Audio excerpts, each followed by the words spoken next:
Di ba ang ingay?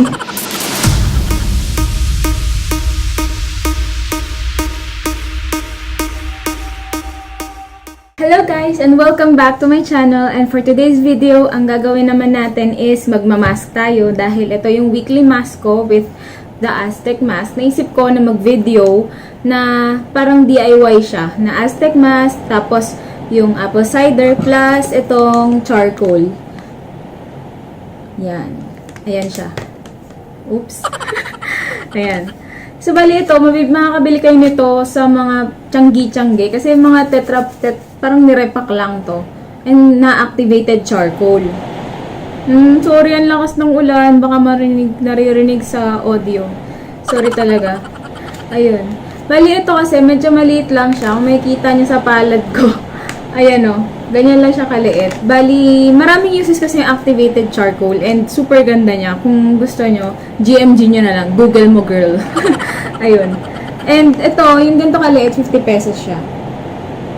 Okay. Bali, ang gagawin ko is magmimix ako nung apple cider and activated charcoal and yung Aztec mask.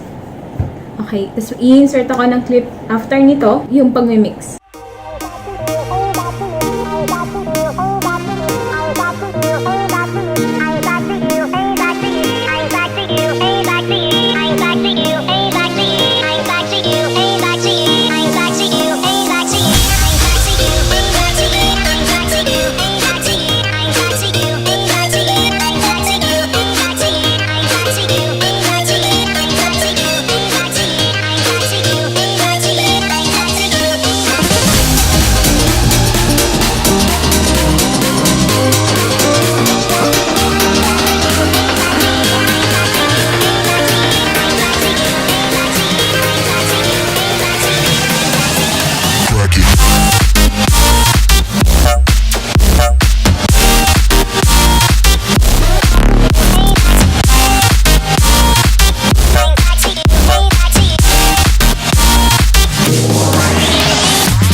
Okay guys, so, ayan. Ganito yung ginawa kong consistency, yung hindi parang DQ lang. Hindi na huhulog agad. Yun ang gusto. Yun yung, ayoko kasi nung runny. Baka tumulo-tulo dito. Ayoko magkalat. Ayun. So, bali lalagay na natin sa face natin. Ko. Ayun.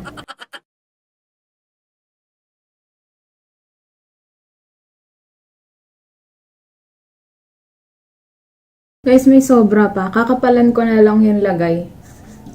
Para masulit natin. Kesa itapon ko. Okay guys. So, bali, ito na lahat. So, pretty sure na matagal tong matutuyo kasi medyo makapal yung nailagay ko sa face ko. So, balik na lang kapag tuyo na siya. Okay. Okay guys, tuyo na siya. And, ayan. Nagkakarak na siya.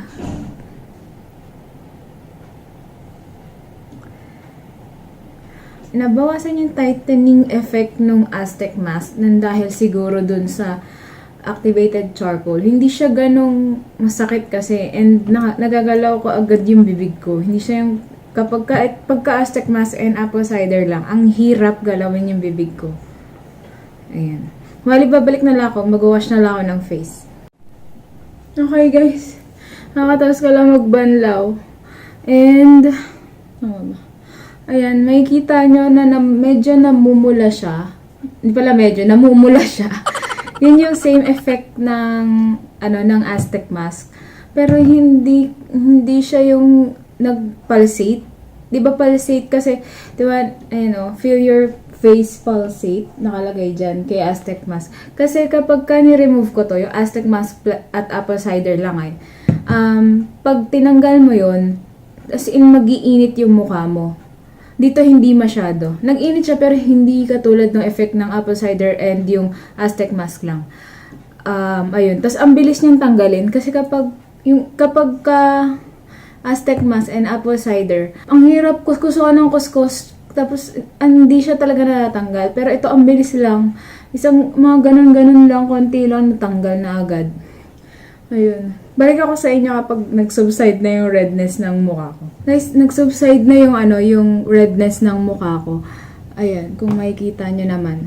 Wala naman akong ganung drastic na nararamdaman na nakakaiba. Siguro ganun pa din. Wala namang kakaiba. Pwede nyo to i-try. Siguro sorry umingay kasi binuksan nila yung TV sa labas eh. Okay, yan ko na tong video na to. Kung nag-iingay na sila. If ever may gusto kayong product na ipa-review, comment down below. And please to check my social media accounts na sa description box below. And please hit the like button if you like this video. And please to subscribe to my channel. Ang ingay nila. Okay, see you in my next video.